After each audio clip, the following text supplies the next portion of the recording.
Je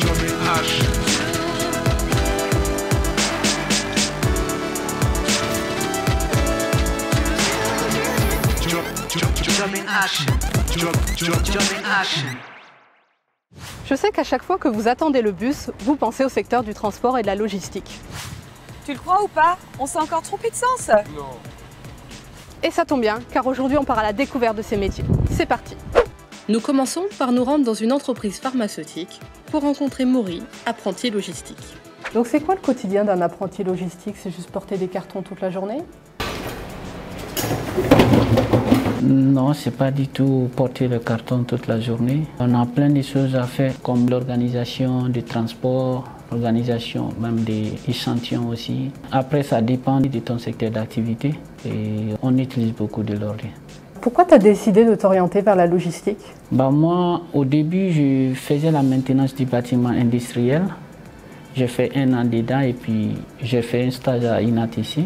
Après, j'ai vu qu'ils font la logistique. J'ai demandé un stage de 2 semaines. J'ai bien découvert la logistique et j'ai trouvé intéressant et qui me correspondait beaucoup. Et après, ils m'ont accepté en alternance, donc je continue la logistique avec eux. Et tu sais déjà ce que tu vas faire après l'alternance? D'abord, je compte déjà valider mon année prochaine, le bac, et puis on verra s'il faut travailler ou il faut continuer. Mais en tout cas, pour le moment, j'envisage le BTS. Et en termes de compétences, quelles compétences sont nécessaires dans ton métier? D'abord, il faut être organisé, rigueur et ambitieux, quoi. Comme Maury, de nombreuses personnes décident de se reconvertir dans le secteur du transport et de la logistique. C'est par exemple le cas de Cédric, qui après 9 ans dans la restauration, s'est reconverti pour devenir agent d'exploitation. Donc bonjour Cédric. Et bonjour. Donc qu'est-ce que tu faisais avant comme métier? J'ai travaillé pendant 9 ans chez McDonald's. J'ai commencé équipier, formateur, responsable et j'ai fini directeur adjoint. Et j'ai décidé de faire une reconversion professionnelle. Pourquoi tu t'es reconverti vers le transport et la logistique? Parce que c'est une partie qui me plaisait beaucoup chez McDonald's, gérer les stocks, les inventaires, la partie livraison. J'ai fait cette formation à l'ISTELI, Bac+2 en transport terrestre de marchandises. Et j'ai continué avec le Bac+3, responsable transport et logistique. Aujourd'hui, chez Transcargo, je m'occupe de toute la planification des conducteurs, réception et livraison des marchandises. Et on fait une partie que je n'avais pas encore vue, c'était la partie maritime, sur l'import-export. Donc en fait, le quotidien d'un agent d'exploitation, c'est juste faire des plannings toute la journée? Non, toute la journée, on ne fait pas que des plannings, encore heureux. C'est une grosse partie, mais principalement, c'est contacter les clients pour les livraisons, récupérer les marchandises, que ce soit sur différents sites en France, en Europe, et les redistribuer après au Maghreb, et inversement. Donc c'est un métier qui demande beaucoup de compétences alors? Oui, il faut savoir être organisé pour pouvoir programmer le planning des chauffeurs sur toute la semaine. Un imprévu et tout peut être chamboulé. Il faut savoir gérer les priorités, justement, pour ne pas se laisser déborder et pour pouvoir satisfaire tout le monde. La communication est quand même très importante chez nous. Et il faut être à l'écoute, que ce soit avec nos clients, avec nos équipes à l'étranger ou nos chauffeurs. Il faut qu'on puisse gérer et pouvoir satisfaire tout le monde.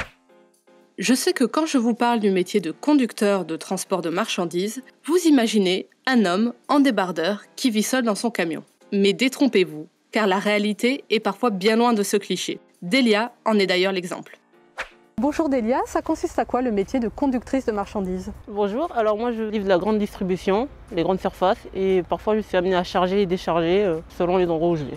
Pourquoi tu t'es orientée vers ce métier? Parce que j'ai vu mon père et mon frère dans ce métier, j'ai déjà été avec eux et c'est quelque chose qui m'a plu. Du coup j'ai fait les formations pour, j'ai fait la formation poids lourd et après la formation super lourd en entreprise. En termes de compétences, qu'est-ce qu'il faut avoir au quotidien? Il faut savoir être autonome, parce que sur la route tu es un peu seul, mais après si tu as un problème, il ne faut pas rester dans ton coin. Tu appelles quelqu'un, il y aura toujours quelqu'un qui va t'indiquer, ou s'il peut se déplacer, il va se déplacer. Il y aura toujours quelqu'un pour te diriger, pour t'aider. C'est vrai que les gens, quand on leur parle des métiers du transport, ils s'imaginent à quelqu'un seul dans son camion.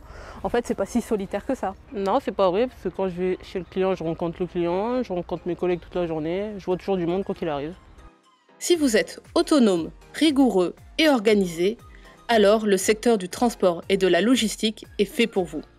Avec plus de 52 000 salariés dans la région Provence-Alpes-Côte d'Azur, le secteur représente 6,3% de l'emploi salarié régional.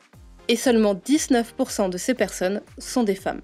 Vous l'avez compris, le transport et la logistique est un secteur qui offre de nombreux métiers et qui recrute en permanence. Alors oubliez les préjugés et nous on se retrouve très bientôt.